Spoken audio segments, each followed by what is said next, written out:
I love the Lord because He has heard my voice and my supplications. He has inclined His ear to me. I will call upon Him as long as I live. It's beautiful. David had learned from experience that in times of trouble he could call upon the Lord and the Lord had answered him. I don't know if that's your experience in life. It certainly is mine. When I've needed Him most, He's answered the swiftest. When I've needed Him most, He's been the closest to me. The more distraught I've been, the more of a comforter He's been. That's a personal history. It was David's history, and it's Bill Moore's history. If you're a Christian and you've called upon Him, I'm sure it's your history. We must always remember that God is the epitome of goodness. He is the epitome of tender mercy, and we should never run from Him in a time of trouble, but to Him. He is the answer to all of our distress, and there is no other answer. It's foolishness to run to me for comfort. If I have any good sense, I'll direct you from me to Him, the true comfort. Often, God utilizes men like me to comfort someone, but I always try to remember to say to them, thank God for sending me if I've comforted you, but you need to run to Him by yourself, alone. Nothing more beautiful than when you're all alone and feeling distraught, to cry out to God for help, to cry out for God for comfort, and to receive it. Those are beautiful moments in your life when you're all alone. Sometimes it seems easier to do when you're in a group, but it has none of the beauty of the private time to me.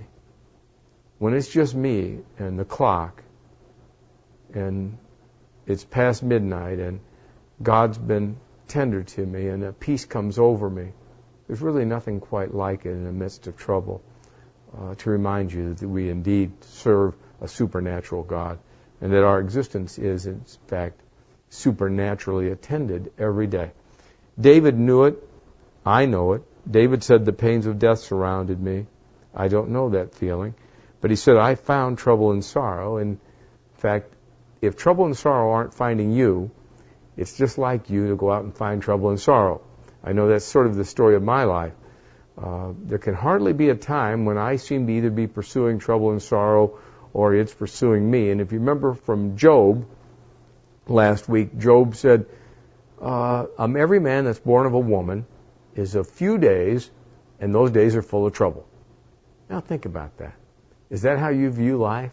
That you're a few days, and they're full of trouble. That you're a flower that grows up and fades quickly. That you're a shadow, at best, a shadow. As I always say, you dance on the stage from the right, and you're doing the can-can, and you're quickly off stage to the left.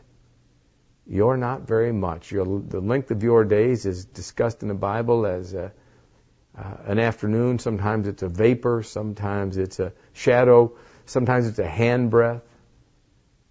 All to signify the brevity of life and full of trouble. You might be here a very short time, but you found plenty of trouble in the short time you've been here if you're a human being. Now, David goes on to say this thing, a wonderful thing about his God. Gracious is the Lord and righteous. Yes, our God is merciful. The Lord preserves the simple. I was brought low and He saved me. I don't think David means when he says God preserves the simple that David was a simpleton. I think what he means is that David, like many of you, is probably simple in the ways of evil. The people of this world are magnificent in their wisdom of wickedness. They are experts at it. They know the nuances of wickedness. And you simply are no match for them, and I think that's what David is saying. David was the kind who gave you a word and kept it. But he had to deal with people who gave you a word and didn't keep it. David was the kind of man who would never charge you with something you didn't do. He would never slander you. And yet David was often slandered. David was often accused of things he didn't do. accused of having motives he didn't have. That one strikes close to my home. It probably does to yours. You probably have situations at the workplace or at home where people attribute motives to you that simply aren't accurate. And there's no way to combat them, it seems. Maybe you have people accusing you of things. Look, this world's full of liars. David will say later here, I said in my haste, all men are liars. Why? Well, most men are liars that he knew. When most men are liars, you'll often make the leap to starting to say things like all men are liars. People call me once in a while and say, well, here's what so-and-so said about you. I always remind them it's better to bury those things than to call me and tell them, probably. But they often insist on telling you, not for your edification, but for your education. And if I can't get away from it, I'll listen to it. I hate it. I can't remember one time it ever did me any good. But they'll stop by and say, well, these two guys said you did such and such. Well, it won't have any truth to it. And, I used to say, well, bring them over here. Let me talk to them. And let's get this all straightened out. Now I just sigh. And I'm more likely to ask God to straighten it out. I don't know what makes people do that, except that I know in Jeremiah 17 it said the heart is exceedingly evil above all that you can understand it to be. And God searches the heart. Our hearts are exceedingly evil. Who can know the depths of our evil? We tend to justify our actions when in fact we're very wicked people. Now David will go on here to say, return to your rest, O my soul, for the Lord has dealt bountifully with you. I can tell you after long nights sometimes of grieving over some false charge or some other trouble, your soul comes to peace. Why? God gives you, as Paul says in the New Testament, the peace that passes understanding. In the midst of your trouble, God gives you peace, not after the trouble's gone. He gives it to you in the midst of your trouble. If you will do what David did, which is to cry out and find that God indeed hears your supplications.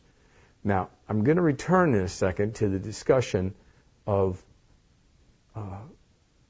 Pilgrim's Progress, because our man who's now Christian is going through the valley of the shadow of death, and he's having a terrible time. And he's going to say something that I have found true in my own life. But I wanted to read you one thing in closing this section. This is something that struck me from a commentary by John Calvin on this psalm, the 116th psalm, and I just want you to take it for what he says.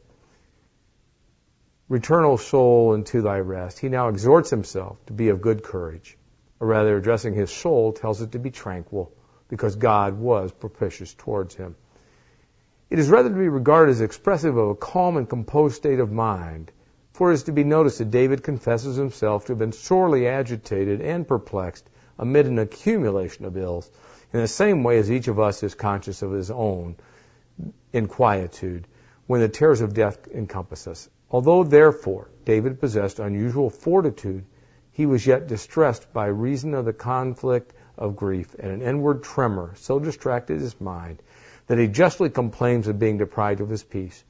He declares, however, that the grace of God was adequate to quiet all these troubles. Exactly what I was saying to you. Try it. In the midst of your trouble, cry out until God gives you that peace that passes understanding. Trouble may not pass today, but your disquiet will pass today. Thanks. So now we come back to Pilgrim's Progress, and our hero, our Christian, says here, Bunyan says, I saw then in my dream, so far as this valley reached, that's the valley of the shadow of death, there was on the right hand a very deep ditch. That ditch is it into which the blind have led the blind in all ages. So that comes to the next topic that Bunyan wants you to think about. The blind have led the blind. He's going through the valley. So there's enough trouble outwardly in this life, afflictions, sicknesses, poverty, all of those things, loss of job, loss of husband, all these outward things. And then, of course, there's inward troubles where you feel like you might have done the wrong thing, where you struggle to know if you ought to repent. Have I done something that God's angry with me? You go through all of these kind of things. Your friends come and charge you with things. So you have inward torment as well. And on top of that, you have to do what Bunyan says. That we're down one side of this narrow path, the blind are leading the blind into a ditch. And he's referring to a passage in Matthew the 15th chapter, verse 14. But the background in Matthew 15 is a simple background. Jesus is talking to the scribes and Pharisees, and they're asking him why his disciples break the commandments. And Jesus, in his Jesus-only tone, I would call it, says to them, "You hypocrites, well did Isaiah prophesy about you." And then he goes on and says, "Their heart is far from me. In vain they worship me, teaching as doctrines the commandments of men." Then he says to them, "Don't you know it's not what goes into a man that defiles him, it's what comes out of the man that defiles him." And you can imagine the rancor that day, and if you can't imagine it, his disciples fill you in. He calls this multitude himself. Hear and understand. Now, what goes into the mouth defiles man. What comes out of the mouth, this defiles man, not what goes into the mouth. Verse 12, then his disciples came to him and said, "Do you not know the Pharisees were offended when they heard this?" Of course Jesus knew they were offended, and the disciples thought that was counterproductive to offend the Pharisees. Jesus thought it was productive. He answered and said, "Look, not every plant that's been planted, my Father uproots some." He goes through this kind of a thing. He says, "Let them alone. They are blind leaders of the blind. If the blind leads the blind, both will fall into a ditch." So now you have inward troubles, you have outward troubles. Now you have troubles at church. Why? There are a lot of false teachers out there. The blind are leading the blind. Now, if you're in a church where the pastor's blind, you need to be out of that church. Why? Otherwise, you'll be described in history as one of those people where you were the blind being led by the blind. Now, we're winding up for this week, and if you come back next week, we're going to pursue this topic of false teaching, and who knows, you might find that I'm that person. I hope that's not true, but I will tell you to examine it to see if I am. Come back next week and we'll discuss false teachers. Thanks.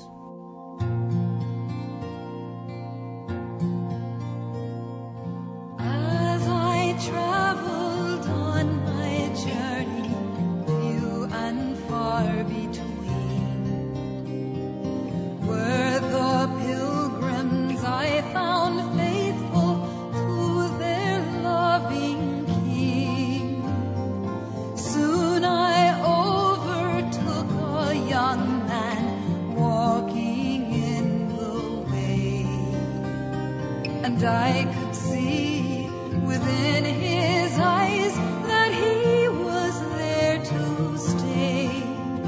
He was faithful as a brother, he was faithful as a friend, looking for a lasting city, faithful to the end. Even when the road grew rugged and the sky turned black, trusting in his King, he had no thought of turning back. In the midst of persecution, with his dying breath, magnified the one who kept him faithful unto death. He was faithful